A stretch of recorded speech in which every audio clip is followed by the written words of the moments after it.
habaib, ulama, sadah sangat dibutuhkan untuk membimbing umat manusia ini dari pengaruhnya iblis. Bagaimana pengaruh ini tidak penetrasi dalam hati manusia? Bagaimana iblis tidak infiltrasi dalam hati manusia? Pertama, dibutuhkan cahaya. Nah, inilah tema nur. Karena di sini di pondok pesantren apa ini? An-Nur 2, ada An-Nur 1, An-Nur 2, An-Nur 3 ya.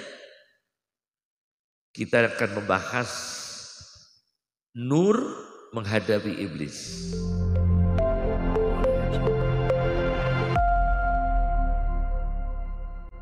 Assalamualaikum warahmatullahi wabarakatuh.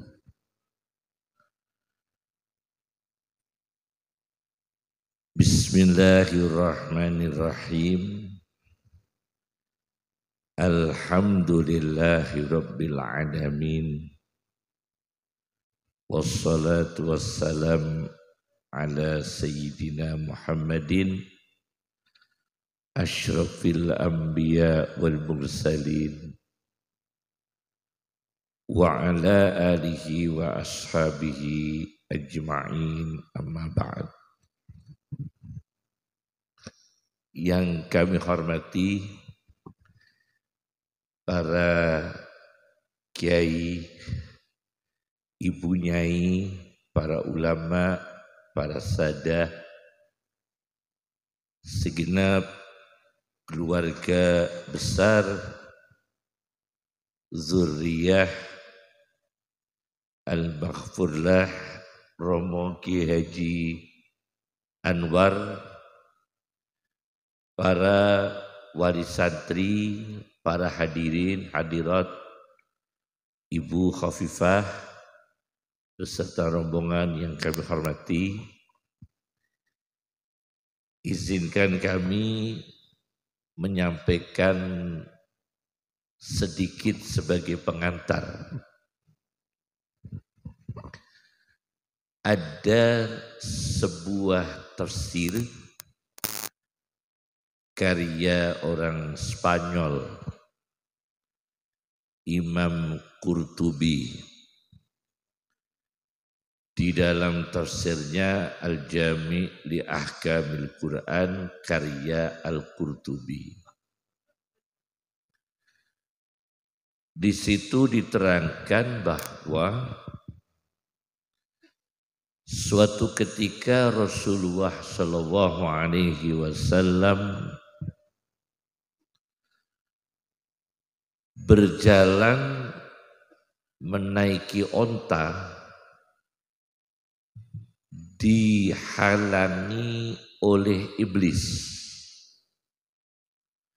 Jadi iblis itu memegang tali kekang onta Nabi Muhammad untuk diarahkan ke jalan yang bukan sebenarnya. Nabi Muhammad naik onta, kemudian tali kekang onta itu dipegang oleh iblis, diarahkan ke jalan supaya salah jalan oleh iblis. Ketahuan oleh Jibril. Akhirnya iblis ini diusir oleh Jibril dengan teknis malaikat cara mengusirnya. Kemudian diusir oleh Jibril itu sampai terlempar di negara India. Jadi iblis itu pernah terlempar ke negara India karena dilemparkan oleh Jibril, karena mengganggu ontanya Nabi Muhammad SAW. Tulis Imam Qurtubi dalam tafsirnya Ahkamul Quran, Al-Jami' li Ahkamil Quran.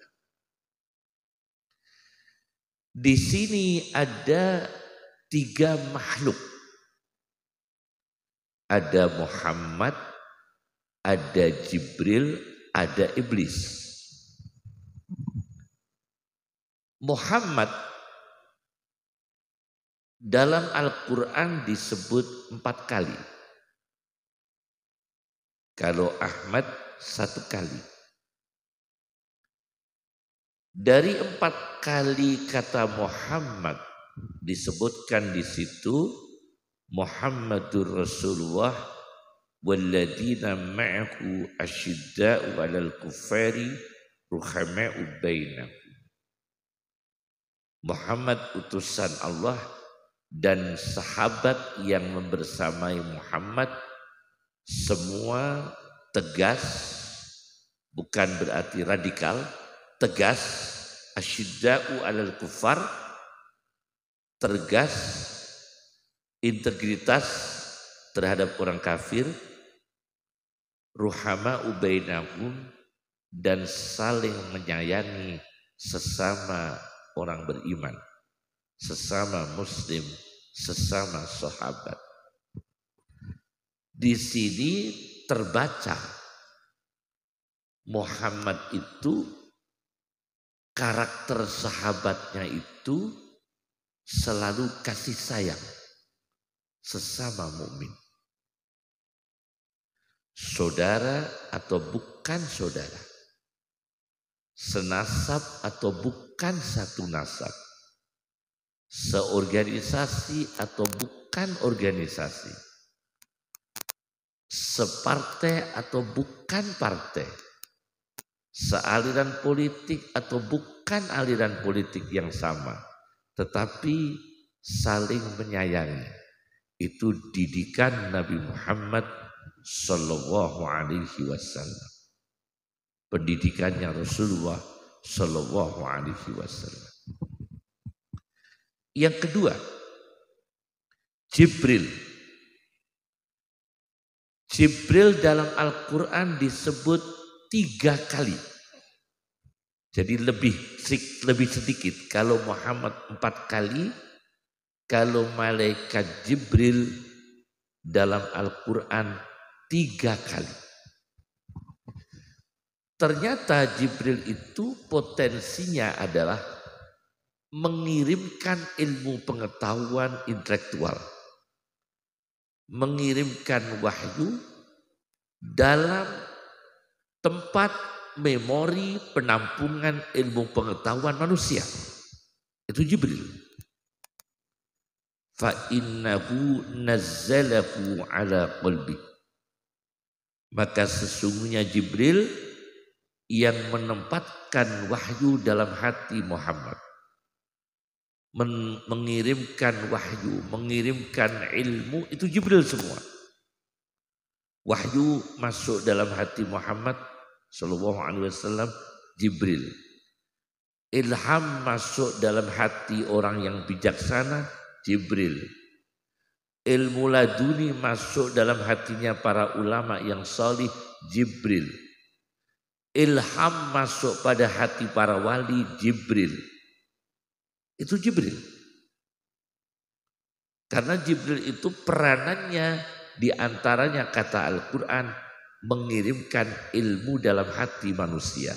Fa innahu nazzalahu ala qalbi. Jibril. Yang ketiga, iblis. Iblis dalam Al-Quran sebanyak 11 kali. Lebih banyak. Hati-hati. Iblis dalam Al-Quran sebanyak 11 kali. Tidak sedikit. Muhammad 4 kali. Jibril 3 kali. Baru 7. Tapi iblis dalam Al-Quran disebut 11 kali. Luar biasa. Hati-hati ya. Karena iblis disebut dalam Al-Quran 11 kali. Di antaranya tipologinya sombong, menolak kebenaran, aba wastakbara, kemudian punya tentara, wajunudu iblisa ajma'u, punya tentara. Nah, tiga inilah akan saya kupas secara detail bagaimana Muhammad SAW, kemudian bagaimana Jibril, dan bagaimana iblis. Inilah sebagai pengantar ceramah saya belum pidato, baru pembukaan. Saya tunggu tehnya ini belum datang. Nanti akan saya kupas bagaimana tentang tiga makhluk ini. Ada satu catatan di dalam kitab Ihya Ulumuddin karya Al-Ghazali. Target-target operasi iblis. Siapakah yang ditargetkan iblis? Siapa yang gagal? Siapa yang berhasil? Iblis melakukan operasi penggodaan, pembisikan, mempengaruhi orang yang asalnya hartanya halal menjadi haram. Orang yang asalnya bijaksana menjadi hilang bijaksananya. Orang yang asalnya adil hilang adilnya. Orang yang asalnya jujur begitu lihat uang hilang jujurnya.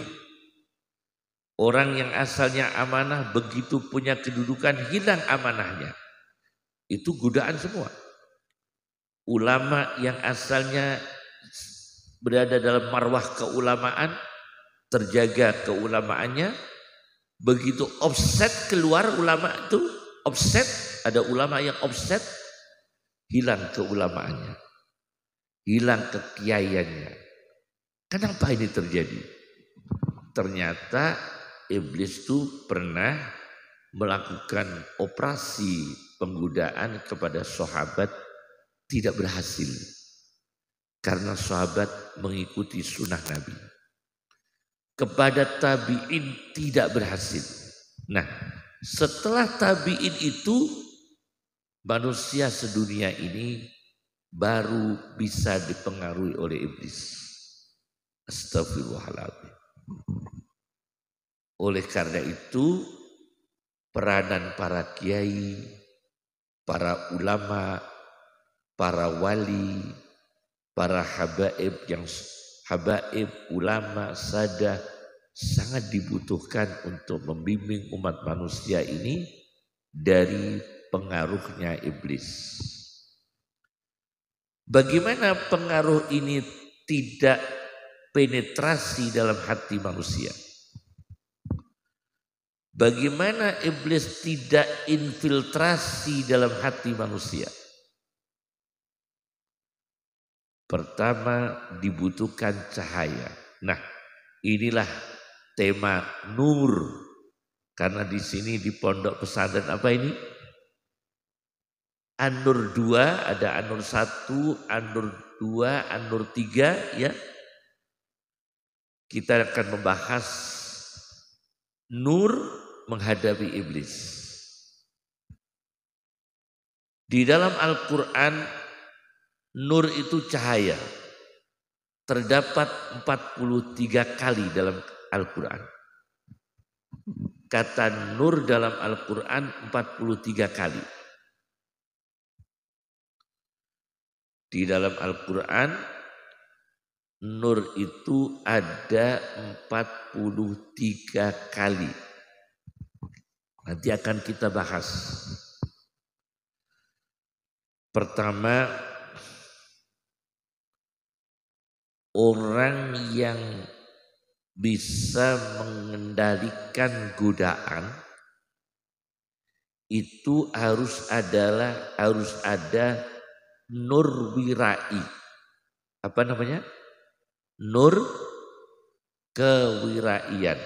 Ini pondok An-Nur Nur dalam Al-Quran 43 kali. Nanti akan kita bahas. Kalau 43 kali kita bahas satu persatu, mungkin 3 hari di sini. Nur pertama, nur wirai. Wirai itu berat. Nabi Muhammad SAW itu pernah melihat perempuan lewat. Ada perempuan lewat, sekilas spontan Nabi kita melihat perempuan lewat. Begitu melihat perempuan yang lewat, Nabi kita bergegas untuk menggauli istrinya supaya tidak mengingat perempuan tadi. Teorinya ya. Jadi ada perempuan cantik lewat. Ada perempuan cantik lewat. Nabi Muhammad melihat.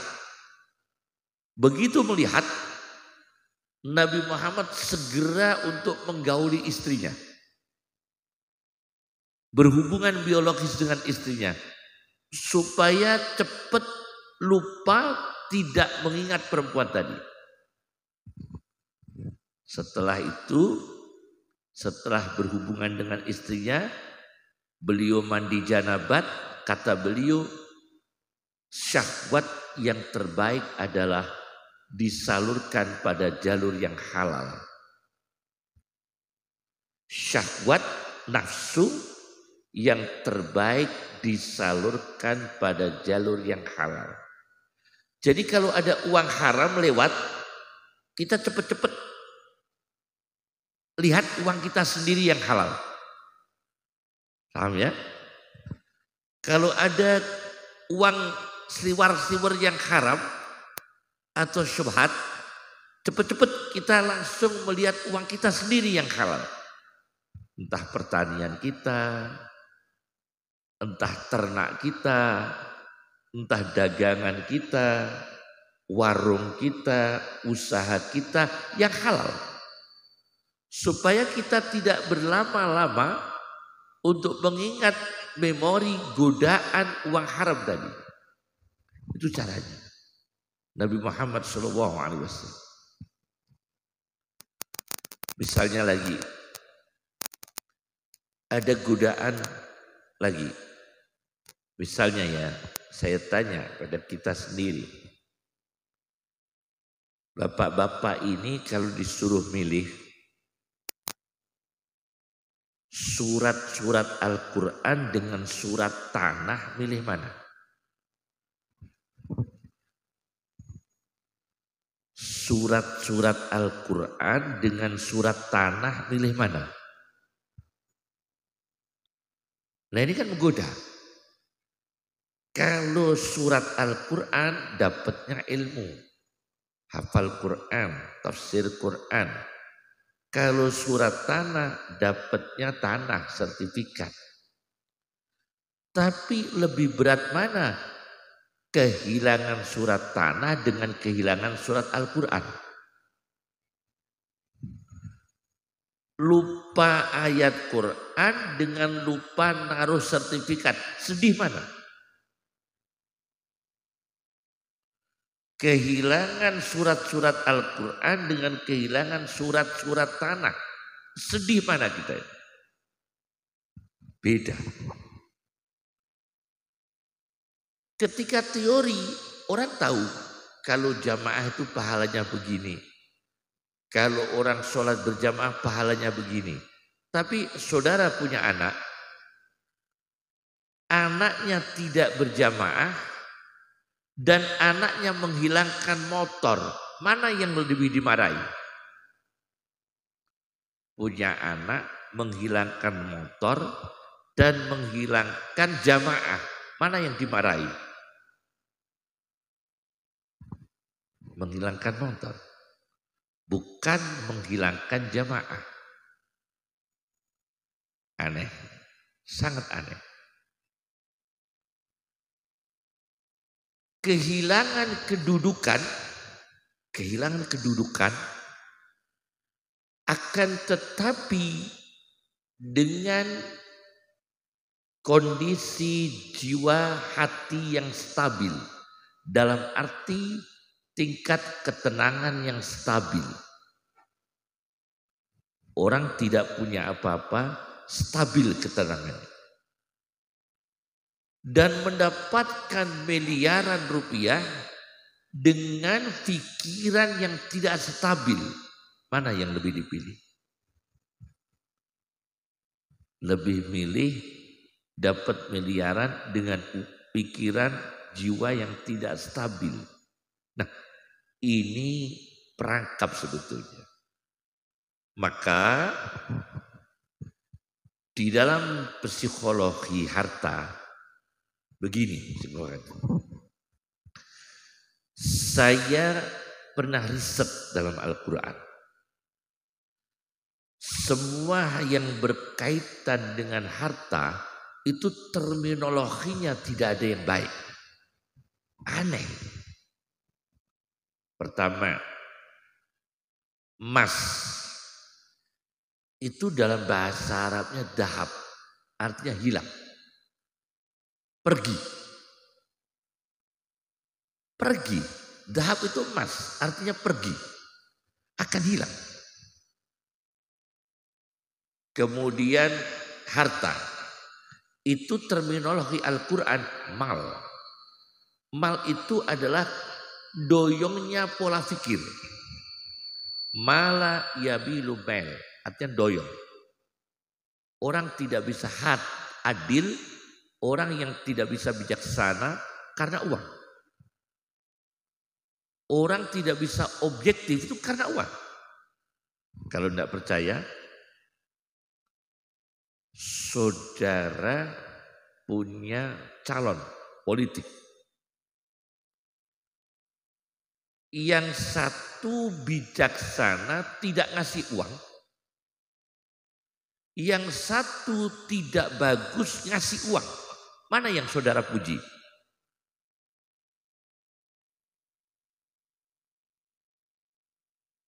Yang satu orangnya baik, bijaksana, tapi tidak ngasih uang apa-apa.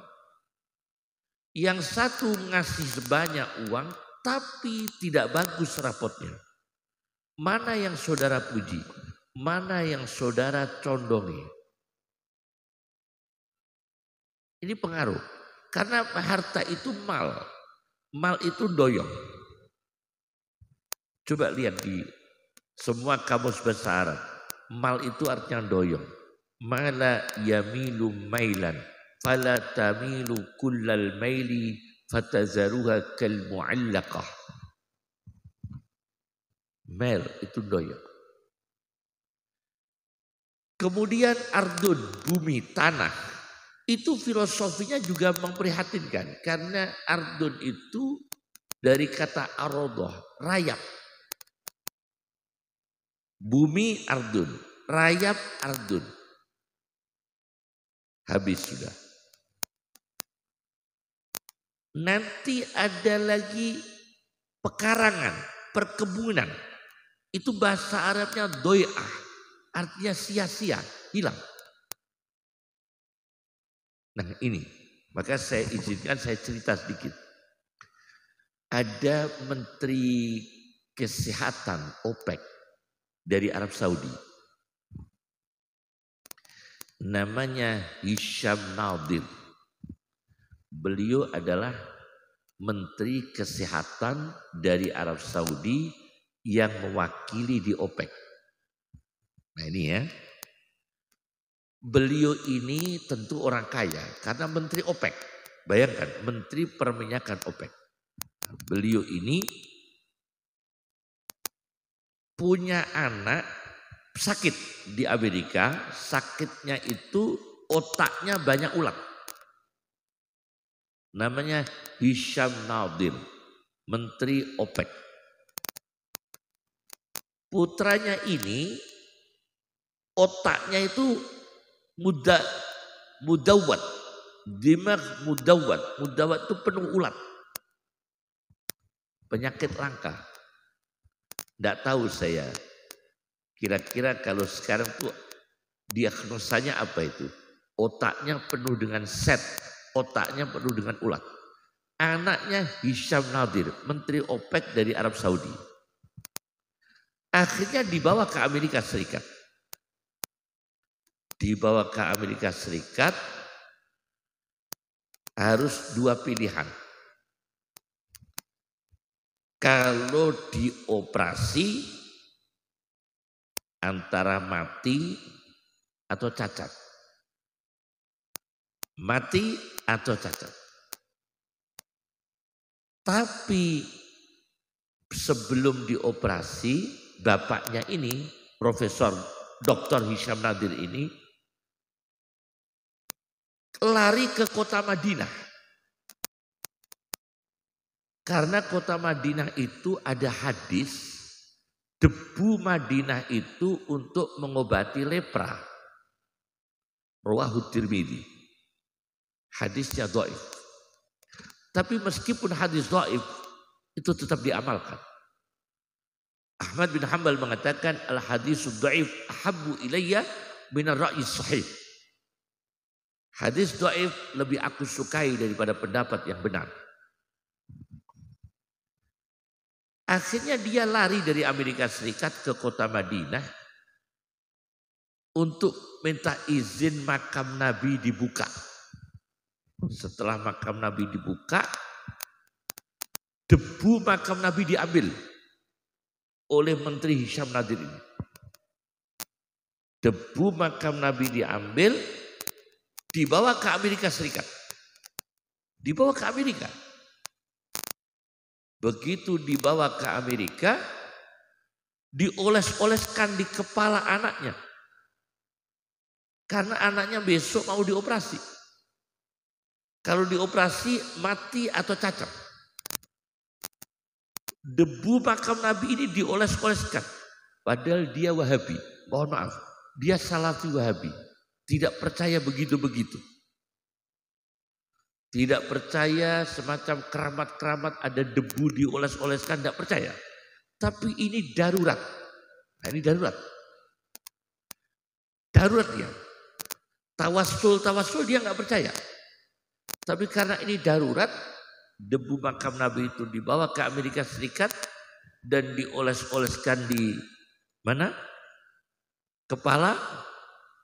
Dengan izin Allah mau dioperasi. Komputer itu dilihat oleh para dokter, ulatnya itu hilang semua. Ulatnya hilang semua. Nah, ini adalah kekuatan nur yang disebut Nur Muhammad sallallahu alaihi wasallam. Jadi tadi ada Nur Wirai, ada Nur Muhammad sallallahu alaihi wasallam. Jadi enggak sembarangan, Pak, nama Muhammad sallallahu alaihi wasallam. Debu makam Nabi diyakini dengan izin Allah. Akhirnya sembuh. Habis itu Hisham Nadir itu suka tawassul. Suka tawassul. Ini kasus yang kedua. Kasus yang ketiga, ada yang disebut dengan nurul qanaah, cahaya menerima apa adanya. Kalau dalam kitab tafsir Ruhul Ma'ani karya Al-Alusi, tafsir Ruhul Ma'ani, ada tafsir Ruhul Bayan, ada tafsir Ruhul Ma'ani. Kalau di dalam tafsir Ruhul Ma'ani disebutkan bahwa Qarun itu pakar kimia. Qarun itu pakar kimia. Penemu mesin diesel itu namanya kan diesel. Saudara baca dalam buku ensiklopedia Oxford. Diesel itu ilmuwan, orang pinter, bikin mesin diesel. Kita ini para kiai, para ustadz naik penter pakai mesin itu. Ketika mengalirkan air di tambak pakai diesel. Innova Solar pakai diesel. Itu penemunya diesel. Tetapi dalam ensiklopedi Oxford disebutkan di situ, diesel ini ilmuwan memberi manfaat pada manusia, tapi dia matinya bunuh diri. Subhanallah. Orang kaya, jenius, memberi manfaat pada manusia, tapi dia sendiri matinya bunuh diri. Kenapa ini?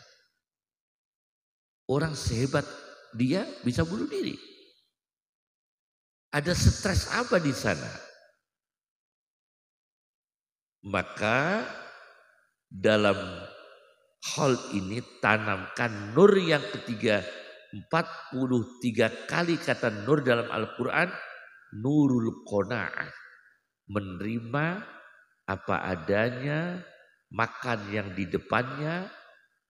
Karena di depan saya ini adalah minuman jahe.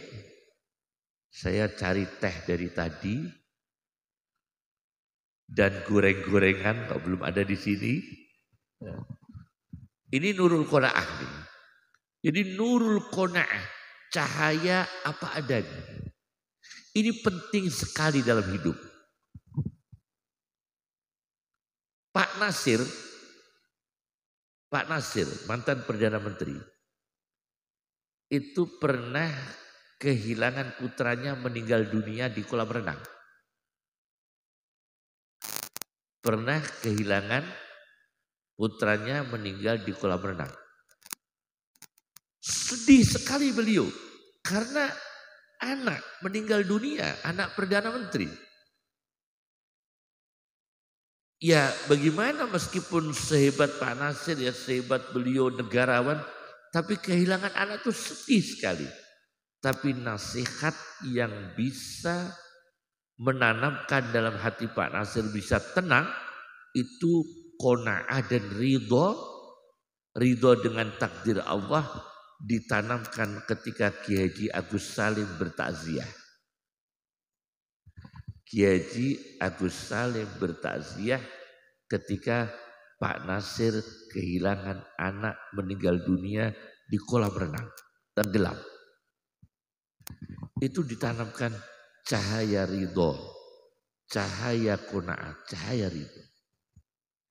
Dan hidup ini para kiai tidak ada sukses yang sempurna. Dan semua itu lelah. Hidup di dunia ini dalam teori Al-Quran tidak ada yang tidak lelah. Karena yang disebut tidak lelah itu hanya Tuhan, Allah Subhanahu wa Ta'ala. Kemudian setelah di surga tidak ada lelah. Tapi selama di dunia kata Al-Quran, faiza farogta fansab. Apabila kita selesai satu program, kita akan lelah dengan program berikutnya. Apabila kita selesai dengan satu rencana, kita akan dilelahkan oleh rencana berikutnya.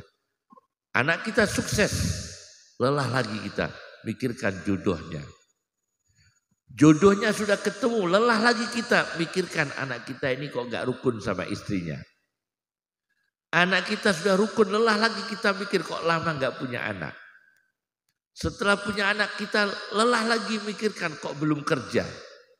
Setelah kerja kita lelah lagi kok belum punya rumah. Dan tidak ada ujungnya. Tidak ada ujungnya di dunia. Maka hati-hati.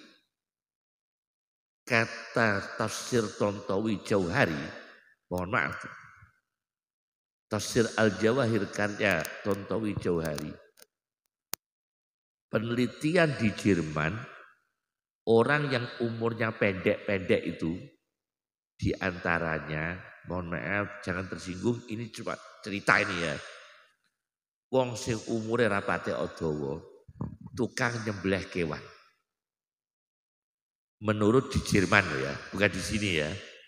Jadi di Jerman itu diteliti sing umure rapate dawa-dawa siji tukang motong kewan. Yang kedua dokter. Dokter itu umurnya jarang yang panjang. Dokter, jarang yang panjang. Agak member Pak. Karena dokter ini ketularan sama berbagai virus. Karena dia bersinggungan dengan pasien. Itu jarang yang umur panjang. Yang ketiga, yang suka minta proposal. Ini ada kitabnya ini. Betul. Saya punya kitabnya, yang suka proposal itu jarang umurnya yang panjang. Hati-hati ya. Ini di dalam tafsir Tontowi Jauhari. Karya Tontowi Jauhari, tafsir Al-Jawahir. Di antaranya orang yang umurnya sulit panjang, itu orang yang memikirkan terus untuk minta bantuan proposal. Itu ada di situ, disebutkan di situ. Maka hati-hati. Karena tahiyat mikir itu. Sholat tahajud mikir itu. Makan mikir itu. Tidak ada berhentinya. Maka hati-hati. Maka Rasulullah SAW mengatakan tangan di atas lebih afdol daripada tangan di bawah. Ini kuda. Umur pendek. Nurul qanaah. Cahaya menerima apa adanya. Umar bin Abdul Aziz. Itu ketika menjadi pejabat para kiai. Saya baca dalam sebuah tulisan Abdullah Al-Haddad. Dalam kitabnya Ad-Da'watut Tamah. Ad-Da'watut Tamah karya Habib As-Sayyid Abdullah Al-Haddad. Ad-Da'watut Tamah. Umar bin Abdul Aziz itu punya istri yang paling dicintai di antara beberapa istrinya. Tapi begitu beliau menjadi penguasa, istrinya ditawari, "Bu, saya sekarang menjadi khalifah.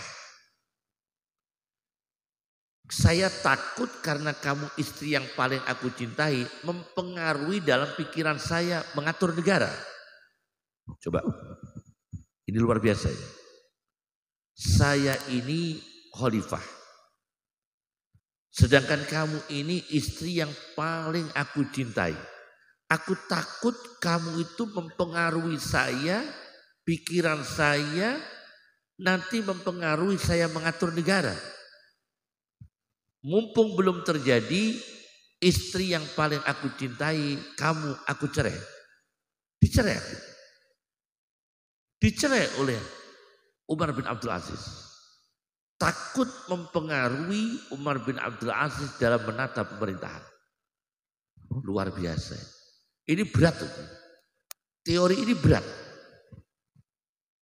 Ini Umar bin Abdul Aziz. Menurul Quran. Yang ketiga. Nurul ilmi. Cahaya ilmu. Ini para ulama, para kiai. Saya sampaikan kenapa para kiai pesantren, para ulama pesantren itu memilih kurikulum, memilih kitab yang dari orang Sunni yang tidak latar belakang filosof.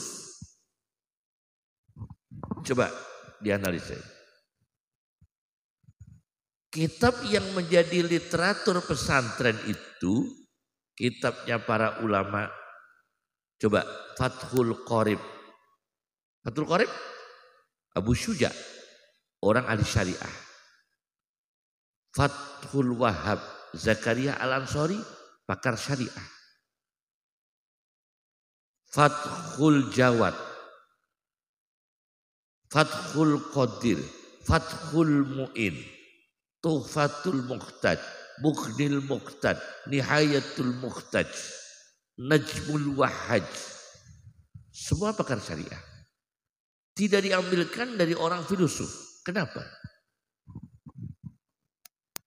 Aneh. Karena dulu antara ilmuwan dengan ulama itu ada persoalan yang serius. Misalnya Ibnu Sina. Ibnu Sina ini pakar kedokteran. Punya kitab kedokteran Al-Qanun fit Tibb. Saya pernah baca itu. Al-Qanun fit Tibb. Buku kedokteran Ibnu Sina yang diterjemahkan di bahasa Latin abad pertengahan. Al-Qanun fit Tibb. Tetapi Ibnu Sina ini pernah punya masalah. Soal iman bangkit dari kubur. Berbeda dengan Ahlussunnah. Maka meskipun Ibnu Sina itu mengajarkan psikologi, ilmu jiwa seperti tasawuf, punya kitab Asy-Syifa dalam bidang filsafat, dan dipakai oleh para ulama. Karena ada latar belakang persoalan dia sebagai ilmuwan, tapi ada masalah soal akidah. Maka kiai-kiai kita tidak memilihkan pelajaran tasawuf jalur Ibnu Sina. Paham maksud kami ya? Ulama-ulama kita, Mbah Hasyim Asy'ari, Mbah Abdul Karim Lirboyo, Mbah Jazuli Ploso, Mbah Bisri, Mbah Abdul Wahab tidak memilihkan itu. Padahal itu juga ilmu, juga tasawuf tidak diambilkan dari Ibnu Sina. Karena Ibnu Sina latar belakangnya adalah ilmuwan yang ada masalah dengan akidah. Tapi saya baca dalam kitab Syiaru A'lamin Nubala, karya Ad-Dahabi, beliau Ibnu Sina akhirnya bertobat. Alhamdulillah bertobat. Itu cahaya ilmu. Kenapa Al-Ghazali yang masuk ke Indonesia itu yang syariah? Bidayatul Hidayah, kurikulumnya. Minhajul Abidin, Ihya Ulumuddin, Al-Munqidh Minad Dhalal, Al-Qistasul Mustaqim. Al-Qistasul Mustaqim, Sirrul Alamin, Kimya'us Sa'adah. Kenapa? Tidak kitab yang menghadapi polemik seperti Tahafutul Falasifah. Tidak dijadikan kurikulum oleh para kiai. Karena apa? Para kiai kita menjaga kemurnian akidah para santri. Padahal kalau ikut kurikulum Tahafutul Falasifah, maka pesantren itu bisa mengkanter pendapat-pendapat filsafat yang menyesatkan. Tapi para kiai kita, para ulama kita, Mbah Hasyim Asy'ari, Kiai Anwar ini yang kita kholi, tidak mengajarkan kitab itu. Supaya apa? Para santri ini berilmu syariah murni, tidak terkontaminasi kesesatan-kesesatan. Meskipun buku itu karya Al-Ghazali. Yang dipilih ihya'nya, bukan Tahafutul Falasifah. Doa. Para kiai kita doa mau Abul Hasan Asy'adzili. Mau kiai kita. Mau doanya Syekh Abdul Qadir Al-Jilani. Mau. Mau doanya Muhyiddin Ibnu Arabi. Tapi tidak diajarkan kitabnya Ibnu Arabi. Al-Futuhatul Makkiyah, Fususul Hikam. Kenapa? Akan membahayakan akidah kita. Ini kiai-kiai kita luar biasa. Terima kasih kita kepada para ulama. Terima kasih kita kepada para kiai-kiai kita. Robbaniyin kita yang mendidik kita, yang membimbing kita. para kiai, para ulama tidak memilihkan pelajaran yang berbahaya bagi kita. Ini nurul ilmi, cahaya ilmu. Sampai dalam bidang ilmu qiraah. Coba ilmu qiraah. Para ulama kita itu kalau hafal Quran, qiraah sab'ahnya hanya ada utilawah. Ya kan? Qiraah sab'ah kita kan hanya ada utilawah. Baca Quran menurut Ibnu Katsir begini, menurut Nafi' begini, menurut Hamzah begini. Tapi tidak dijelaskan perubahan-perubahan qiraah dengan perubahan tafsirnya. Tidak. Kiai kita tidak mengajarkan. Supaya tidak ada kebingungan membaca dan memahami Al-Quran. Hanya Qurannya dibaca qiraah sab'ah. Tapi tidak tahu perbedaan-perbedaan itu, kita yang qiraah sab'ah ini, kita tidak tahu perubahan qiraah itu, perubahan tafsirnya bagaimana, perubahan artinya bagaimana. Tidak disampaikan oleh kiai kita. Karena kalau disampaikan akan menjadi kebingungan memahami Al-Quran. Yang disampaikan hanya membaca qiraah sab'ah. Itulah cara ulama kita memilihkan ilmu. Supaya santri dan umat manusia muslim Indonesia ini tidak bingung memahami Islam. Luar biasa kan kiai-kiai kita ini. Luar biasa. Jadi kiai kita ini, para ulama-ulama kita pesantren itu luar biasa. Memilihkan kitab itu luar biasa. Ada satu nurul ilmi, cahaya ilmu. Ada kiai itu ulama ya, ulama dalam catatan ini. Yang punya karya banyak hilang. Banyak hilang. Contohnya Al-Hakim At-Tirmidzi. Ar-Razi, tafsir Fakhr Razi, Mafathul Ghaib Razi. Itu kan ulama besar Sunni, pembela Asy'ariyah. Tapi tidak satu kitab pun diajarkan di pesantren waktu itu. Pendiri-pendiri pesantren tidak mengajarkan. Kenapa? Kenapa? Padahal dia ahli sunnah. Imam Fakhruddin Ar-Razi itu teolog. Dia juga muhandis, seorang insinyur. Dia Al-Falaki, seorang astronom.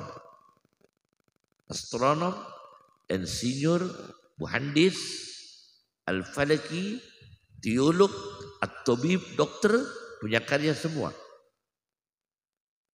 Kenapa para ulama kita tidak memilihkan itu? Karena dalam metode Ar-Razi itu nanti para kiai, para santri suka bertanya-tanya tentang Al-Quran dan suka berdebat dengan kiainya. Karena metodenya Ar-Razi dalam mengkaji agama dengan perdebatan, full perdebatan. Maka saya baca sebuah surat. Ada surat yang dikirimkan oleh Imam Suhrawardi, pengarang Awariful Ma'arif, tepinya Ihya Ulumuddin, mengirim surat pada Imam Ar-Razi, dan surat itu ditemukan dalam tafsir Ruhul Ma'ani. Ada suratnya begini. Qatratun minal hawa tukaddiru bahran minal ilmi. Satu tetes hawa nafsu membuat keruhnya samudra ilmu.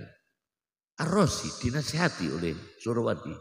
Wahai Imam Razi, kamu itu samudra ilmu, tapi niatnya dijaga. Satu tetes hawa nafsu, qatratun minal hawa, satu tetes hawa nafsu membuat keruhnya samudra ilmu. Apalagi dibalik, samudra hawa nafsu dengan setetes ilmu. Ilmunya selaut, hawa nafsunya setetes, itu langsung keruh ilmu itu, butek semua, kotor semua. Apalagi yang hawa nafsunya selaut, ilmunya setetes, kacau itu. Ini ada dalam suratnya Suhrawardi kepada Ar-Razi dalam tafsir Ruhul Ma'ani. Inilah nurul ilmi, cahaya ilmu. Sudah berapa itu kata nur ya? Ini kita ulas di nur ya. Nah, kemudian dalam Al-Qur'an ada nur ala nur. Nur 2. Nur ala nur, kan nur 2 ini. Nah, itu kalau nur 2 itu kalau bahasa Al-Qur'annya apa? Nur ala nur. Alhamdulillah tehnya datang. Ini yang belum goreng-gorengannya. Nur ala nur. Kita kaji.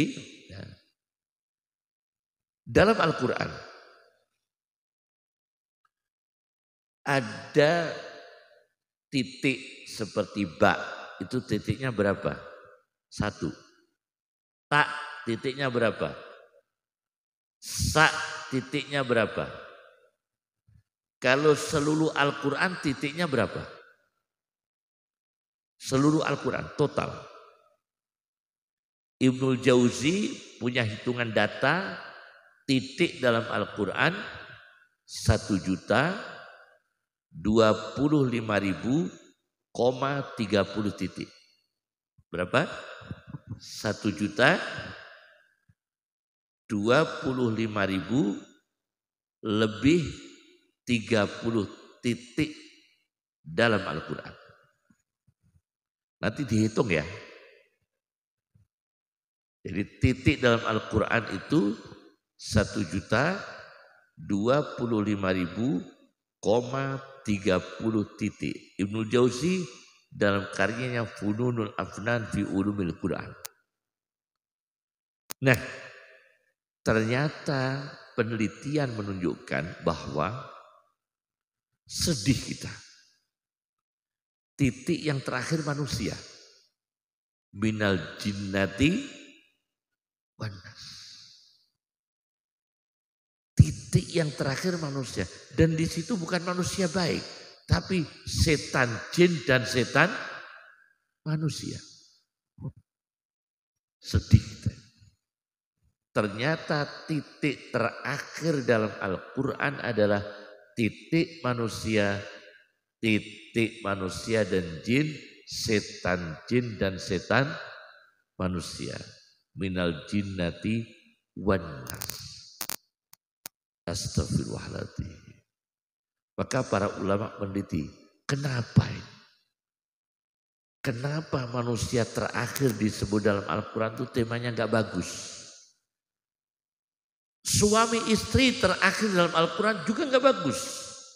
Tabbat yada abi lahab wa mra'atuhu hammalatal hatab.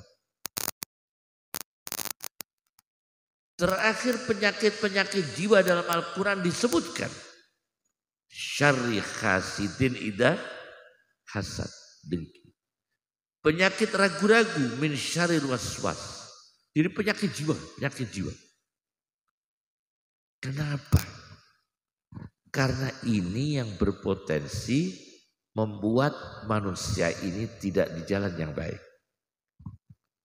Bisa ulamanya, bisa pejabatnya, bisa ilmuannya, bisa kita para ustadznya, Masya Allah.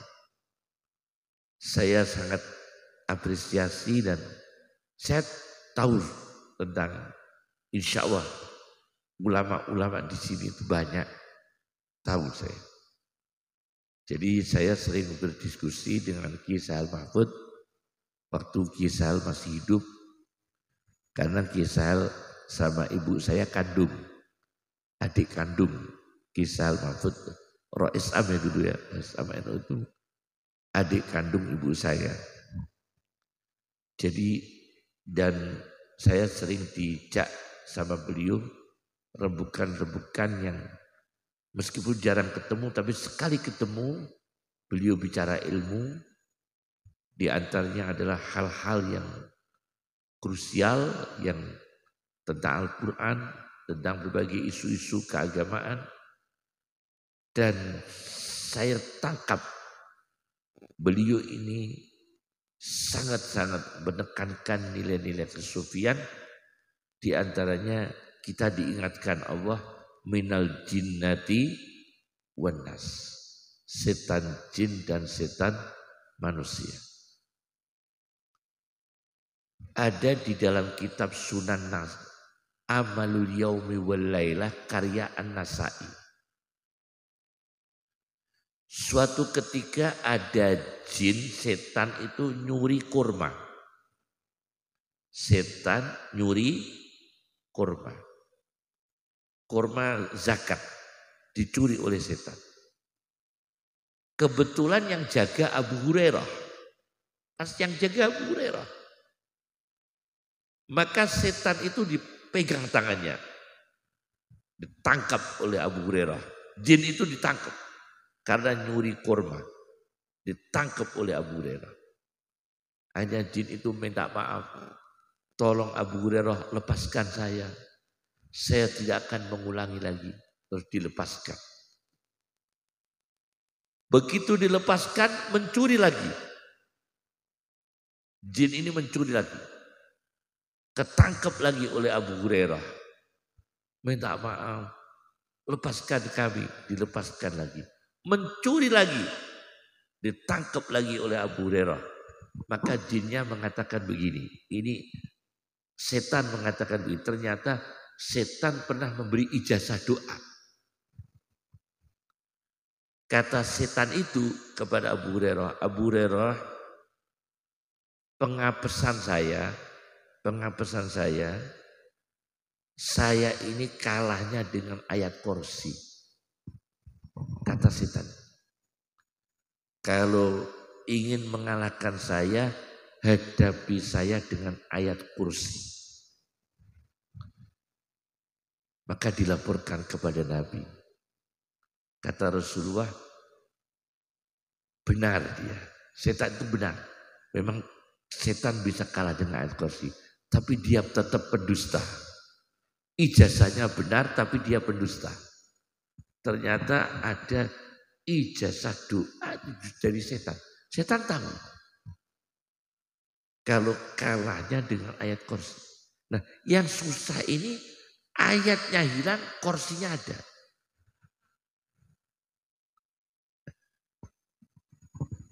Ada ayat kursi. Oleh karena itu kita orang awam, kita menjaga diri, jaga dengan ilmu yang diwariskan para kiai, jaga dengan akhlak yang diwariskan para kiai, jaga dengan doa yang diwariskan para kiai. Ilmunya para ulama, ilmunya para habaib, ilmunya para kiai kita ambil. Akhlaknya kita ambil. Doanya kita ambil.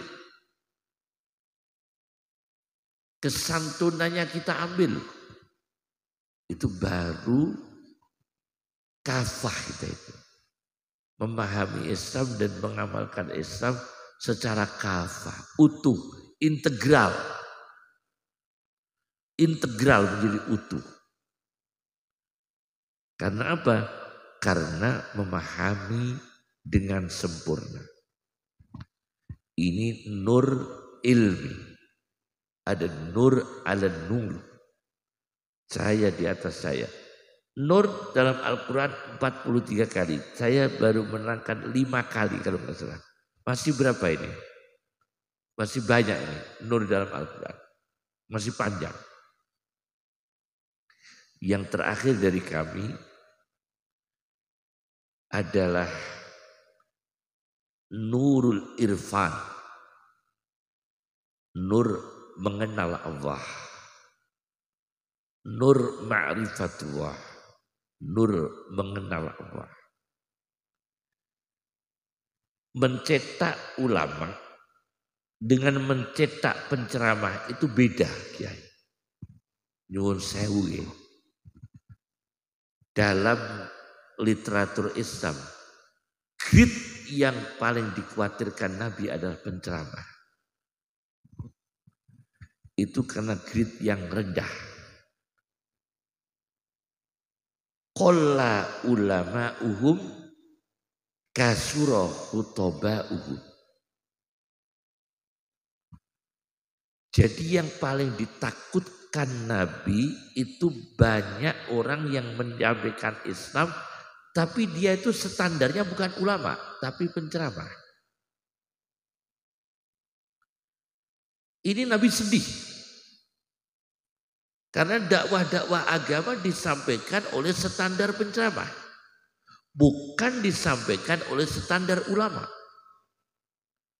Qalla khutoba'uhum, qalla ulama'uhum, kasura khutoba'uhum. Itu sedih Nabi. Kenapa demikian? Nah ini kita sampaikan. Saya pernah mempelajari yang karya Rahmatullah Al-Hindi. Itu kristolog. Kristolog dalam kitabnya Idharul Haq. Perdebatan antara Islam dan Nasrani. Ini kitab karya Rahmatullah Al-Hindi dipelajari oleh pengarang itu kawannya Mbah Hasyim Asy'ari di Saulatiyah Mekah. Jadi pengarang kitab Kristolog Idharul Haq itu yang mendirikan sekolahan Saulatiyah di Mekah. Jadi kakek saya Ki Khalil Mbah Hasyim Asy'ari itu satu angkatan. Ki Abdul Karim Nirboyo satu angkatan dengan pengarang Idharul Haq itu. Kitab ini kemudian dipelajari oleh Ahmad Deedat. Dipelajari oleh Ahmad Deedat. Kemudian dipelajari oleh Zakir Naik. Zakir Naik. Kristolog. Sebelum kitab ini Al-Jawabus Sahih liman baddala dinal masih karya Ibnu Taimiyah. Sebelumnya lagi Al-Qaulul Jamil fi Raddi ala man ghayyara al-Injil karya Al-Ghazali. Ini kristolog semua. Nah, di saat percaturan dakwah dunia, mohon maaf, ini supaya kita tahu bahwa kita ini punya pesantren banyak, para Nahdliyin, cetaklah orang berilmu. Jadi nanti ceramah itu dicetak orang berilmu. Bukan standar penceramah, tapi standar orang berilmu. Karena nanti tidak, ya seremonial hasilnya. Kalau standar penceramah seremonial, hasilnya seremonial. Ya tidak ada labetnya, tidak ada barbar betul. Namun barbar, seneng-seneng hiburan barbar. Tidak ada standar ilmu. Maka kita ini tidak nembus untuk mendakwai orang-orang yang berilmu. Dan ini dirasakan terjadi di berbagai benua. Di berbagai benua. Misalnya Afrika. Afrika itu Gus Fahrul. Gus Fahrul ternyata ini adik. Kakak iparnya ya sama adik saya Gus Rozin. Adik saya Gus Rozin itu. Afrika itu pernah ada 100.000 orang mau masuk Islam. 100.000 orang. Tapi karena kiainya itu Syafi'i madhabnya, orang 100.000 itu diharuskan khitan. Akhirnya nggak jadi masuk Islam. Wah kok sunat khitan Kasih idolah mlebu Islam. Takut disunati. Akhirnya para ulama ini, karena ini standarnya ulama yang dakwah, bukan penceramah. Dikirimlah ulama madzhab Maliki. Di Afrika, dikirim ulama madzhab Maliki. Imam Maliki mengatakan sunat khitan tidak wajib. Maka didakwahkan ulama madzhab Maliki ke Afrika. Begitu nyampe Afrika, monggo mlebet Islam, sunat boten wajib, sedaya mlebu Islam akhirnya. 100.000 kersa Islam sedaya. Sebab derek madzhab Maliki. Coba ini dakwahnya orang yang standar ilmu. Efeknya lain. Bukan seremonial. Bukan guyon-guyon, bukan lain. Tetap beda. Beda sekali, efektifnya berbeda. Karena itu standar ilmu. Kemudian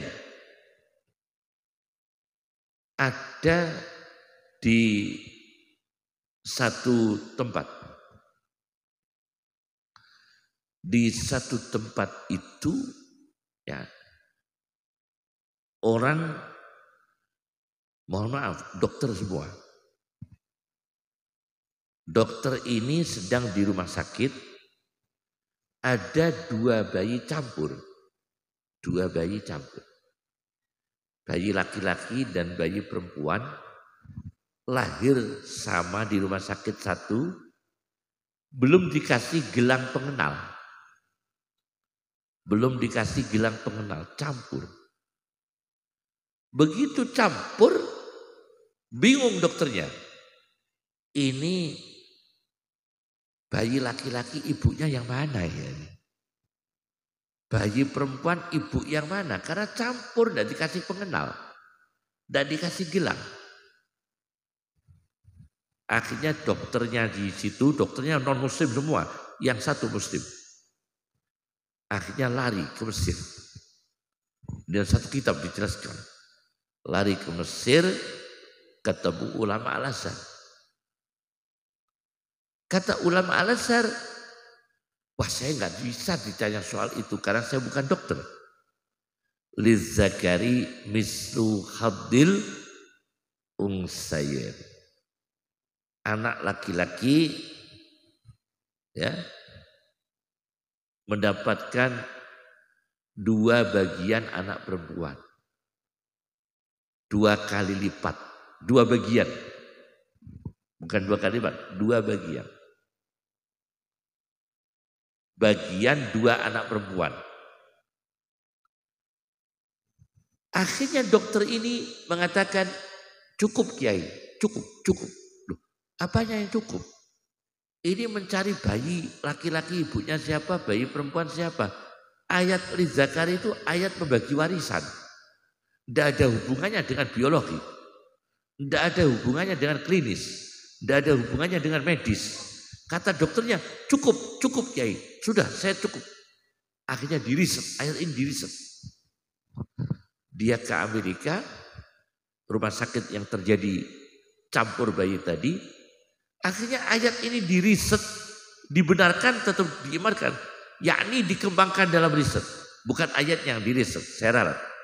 Ayatnya diimankan dulu, dipercaya dulu, diimankan dulu, tanpa ragu. Kemudian dikembangkan dengan riset. Risetnya bagaimana? Kita riset ibu 2 ini, mana air susunya yang lebih banyak. Kalau air susunya lebih banyak, mana kadar garamnya yang lebih banyak. Mana vitaminnya yang lebih banyak. Maka itulah yang punya bayi laki-laki. Kalau air susunya lebih sedikit, kadar garamnya lebih sedikit, vitaminnya lebih sedikit, maka dia yang punya bayi perempuan. Diriset begitu. Akhirnya para dokter setuju dan semua tim dokter di situ masuk Islam semua. Berbeda. Ini bedanya orang yang nur ala nur. Pakai ilmu, pakai agama. Nur cahaya ilmu, pakai Al-Quran, pakai hadis, tapi nur ala nur, pakai ilmu pengetahuan. Semoga nur 2 ini dan nur 1, nur 3 melahirkan manusia yang nur ala nur. Cahaya di atas cahaya. Punya cahaya iman, punya cahaya ilmu, punya cahaya Al-Quran, punya cahaya ilmu, dan itu nur ala nur. Itu termasuk buku kami Kiai. Kami punya karya yang Nur ala Nur yang saya bawa ke Hong Kong waktu itu. Ada lagi tulisan kami Al-Alim wal-Alam. Ada lagi tulisan kami Risalatul Hindi yang saya bawa ke India waktu itu. Karya kami, tulisan. Yang terakhir kami nulis Al-Insaniyah, peri kemanusiaan untuk perang di Afghanistan. Konseling kemanusiaan. Al-Insaniyah min turas di Afghanistan. Dan bersama NU cabang Afghanistan. Dan saya susun dengan Qanun Asasi Nahdlatul Ulama. Tentang kemanusiaan yang berhubungan dengan Afghanistan. Jadi semoga barokah semua.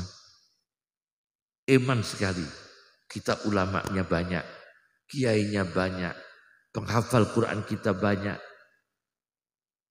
Di setting, di training ke depan ini dakwah bil ilmi, bil ilmi, bil ilmi.